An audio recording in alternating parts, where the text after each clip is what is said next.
Good morning, everybody in Mission Outreach World. We have with us this morning Deacon Al Laabs, a valued volunteer here at Mission Outreach. Deacon, good morning. Good morning. How are you? Doing and all your friends out there. Hi. We have a lot, actually. We're very blessed here at Mission Outreach to have so many friends, supporters, donors, recipients, hospital partners. We wanted to just do a spotlight with our valued volunteers, and we chose you as our lucky victim this week. And we wanted you to just tell us a little bit about yourself, your family, your hobbies, maybe some other volunteer roles that you're into. Okay. Well, I'm retired hospital CEO from St. John's. I've been retired for almost 20 years. I was fortunate to retire relatively early, and a few years after I retired, I entered into a program to become a deacon. Was ordained after 4.5 years of getting a master's degree in theology.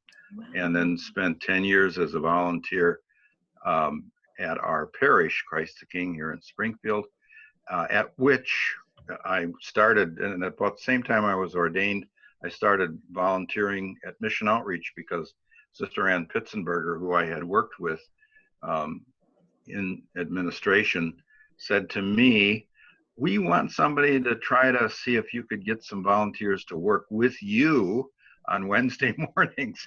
So I made an announcement to the parish, and we have had a group ever since 2006 of very faithful people, sometimes varying as many as 12 to 15 showing up for our 8 to noon roughly slot. So my other hobby was before I actually started doing stuff with Mission Outreach, I loved to build habitat houses. So it was fun for a couple of years. That's really awesome. And tell us a little bit about your family. Well, four children. The youngest just turned 40, which makes me feel very old, obviously.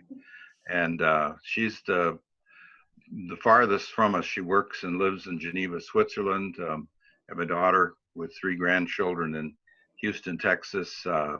One in Milwaukee, Wisconsin, who's a physical therapist.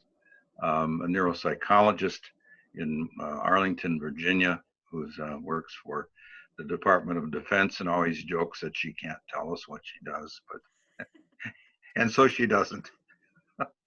So and we've been doing Zoom, thank goodness. So for Mother's Day, for Easter, for my wife's birthday, for Megan's birthday in Arlington, and so it's kind of a cool connection. And we just did one this Sunday just for the heck of it to sort of see what everybody was doing and watch the kids.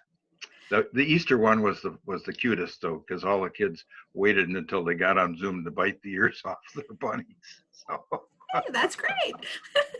I was jealous. So you were well educated for our Zoom call this morning, weren't you? Oh, I was more than educated. Yeah. A lot of practice. Yeah. Well, yeah, it's fun. It's an unbelievable. I told the kids, when I was their age, I would have thought doing something like this was purely science fiction, honest to goodness, So it's a different world. This whole social media thing's amazing, just amazing. Mm-hmm. For those and now you're a part of it. Yeah, absolutely. Yeah.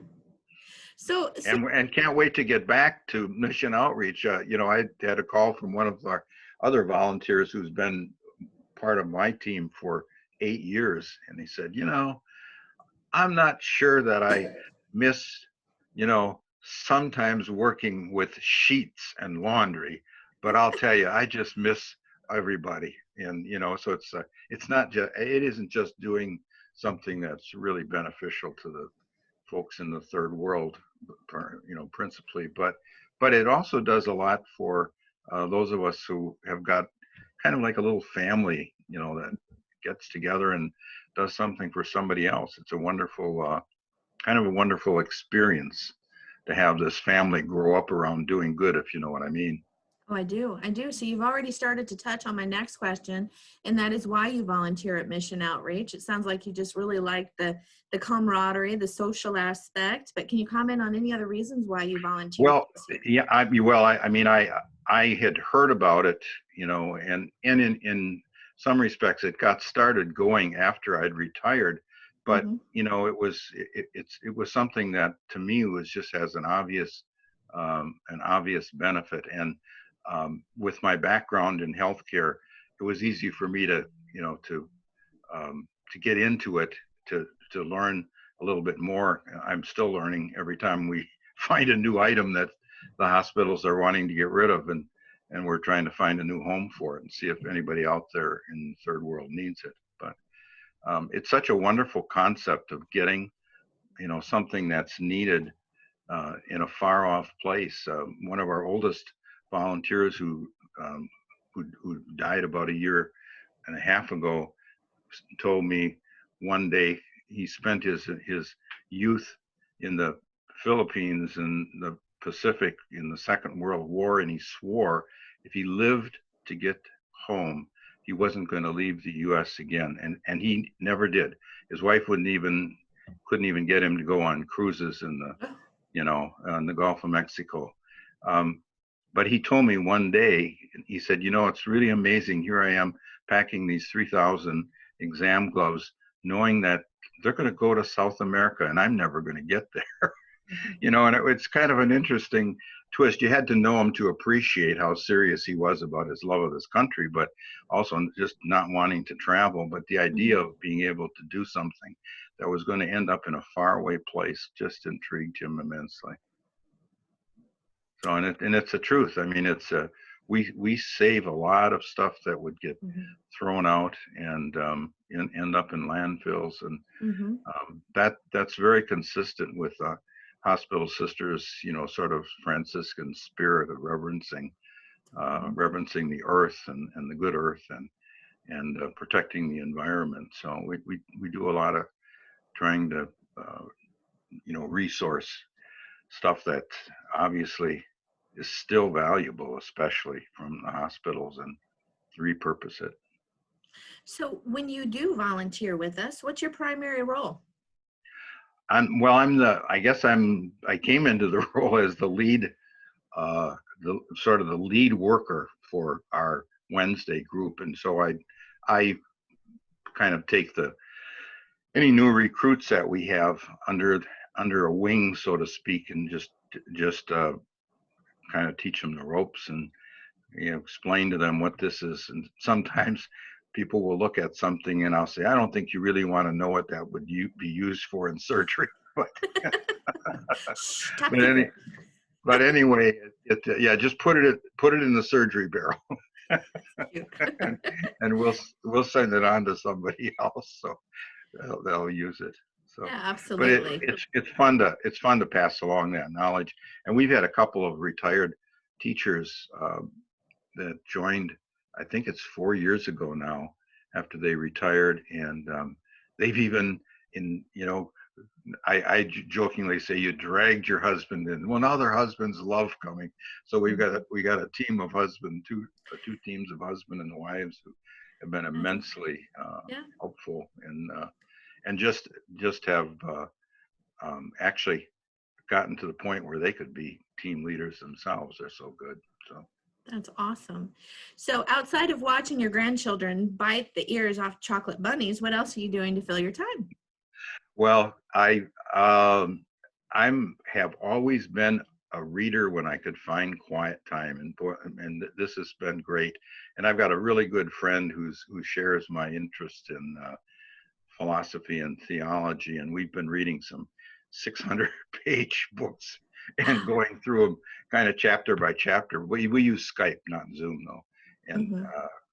you know, so we just have a, you know, nice cup of coffee there, and we set about an hour aside, and a couple times a week we just sit down and talk about the last chapter we read, for example. It's really fun to share knowledge and grow.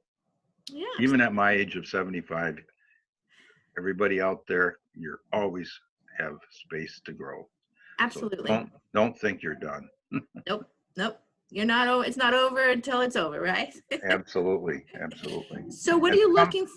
What's that? come to us, and we'll help you grow too. That's right. That's right. So, what are you looking forward to the most with getting back to your role here at Mission Outreach? Well, obviously, I'm sure that some things have piled up that need to be done, but especially of getting back with the folks that I know find so much value in doing what we're doing, and Mm-hmm. it's very satisfying, in retirement. As I've always tried to urge people, you have to retire to something. You can't retire to nothing.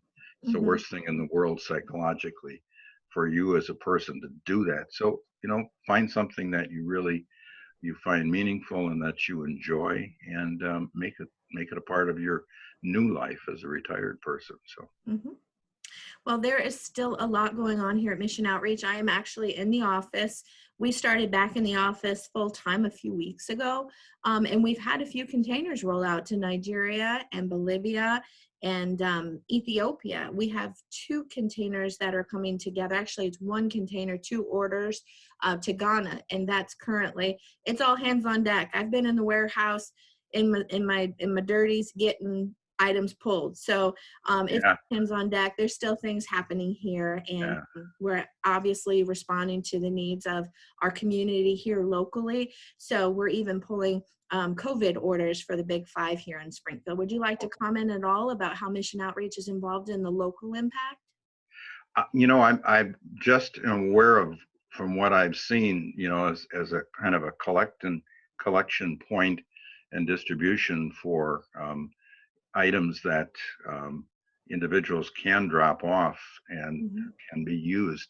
Especially, I remember seeing one of the dentists who knew that his office was going to be closed for a while, brought in I forget what it was, but it was, I think, face shields of some Yep. sort, and Mm-hmm.